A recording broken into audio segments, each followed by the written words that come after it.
اور جو شخص اسلام کے سوا کسی اور دین کا طالب ہوگا وہ اس سے ہرگز قبول نہیں کیا جائے گا، اور ایسا شخص آخرت میں نقصان اٹھانے والوں میں ہوگا۔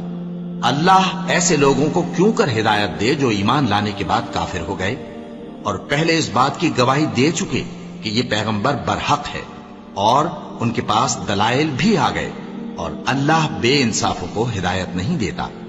ان لوگوں کی سزا یہ ہے کہ ان پر اللہ کی اور فرشتوں کی اور انسانوں کی سب کی لعنت ہے، ہمیشہ اس لعنت میں گرفتار رہیں گے۔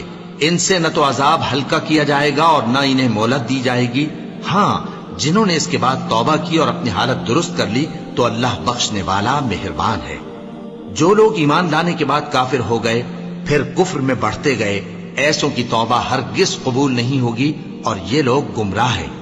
جو لوگ کافر ہوئے اور کفر ہی کی حالت میں مر گئے، وہ اگر نجات حاصل کرنی چاہیں اور بدلے میں زمین بھر سونا دیں تو ہرگز قبول نہیں کیا جائے گا۔ ان لوگوں کو دکھ دینے والا عذاب ہوگا اور ان کا کوئی مددگار نہیں ہوگا۔